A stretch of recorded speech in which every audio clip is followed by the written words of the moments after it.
Hi, my name is Jennifer Perrine, and I'm here to share some tips on how to write a great college application essay, specifically how to focus on showing versus telling. So what do I even mean by that? So every application is going to ask you to reflect in some way on your experience, and telling makes a statement or summary about your experience. So for example, you might say, I trained all year for this game. That's a statement. But showing uses description, or it can use action to help a reader really imagine your experience. It makes them feel in their body the way that you felt in your body.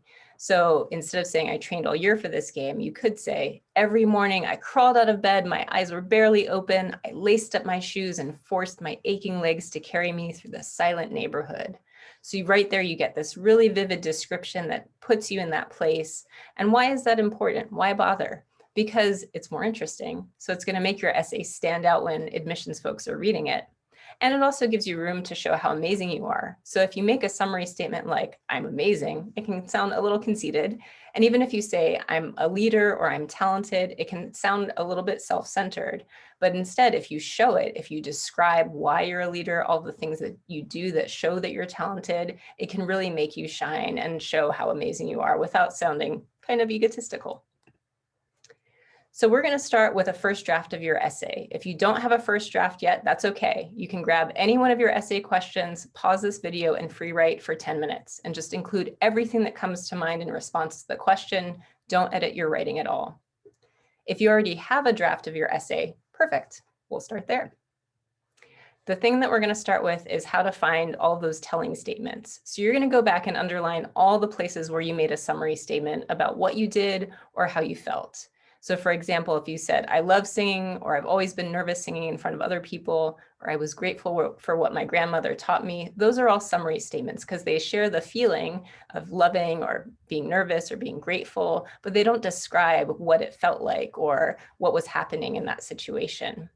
And if you're not sure if something's showing or telling, you can ask yourself, where's the proof? Or how would somebody else know that I was nervous or grateful or whatever it was that I was feeling? Is there a description there that lets them know that lets them envision it or imagine it? So go ahead and press pause and find all of those telling statements, and then hit play again when you're ready. All right, so now for each place that you underlined, I want you to think about what it felt like in your body when you did or felt that thing. And you can use all of your senses. So if it's sight, hearing, touch, smell, taste, anything that is appropriate to the situation, include that and be as specific as you can. Or you can use a metaphor that compares your experience to something else. So for instance, with the example that I gave earlier about singing, I could say, as I walked toward the stage, every whisper in the room echoed in my ears. So I'm using that sense of sound. Or I could say my voice, which at home was light as a leaf on the wind, grew really thick and knotted, and it sank down through my body, rooting me where I stood. So I'm using a tree metaphor to kind of explain a little bit about how I felt in that moment. So go ahead and press pause and turn all of your telling statements into showing statements. Wonderful. Thank you for taking the time to recreate your statements and do more showing. Showing helps put more of you in your writing, and what makes you is what those admissions folks are going to want to find out through your essay. So you are amazing, and now go show them.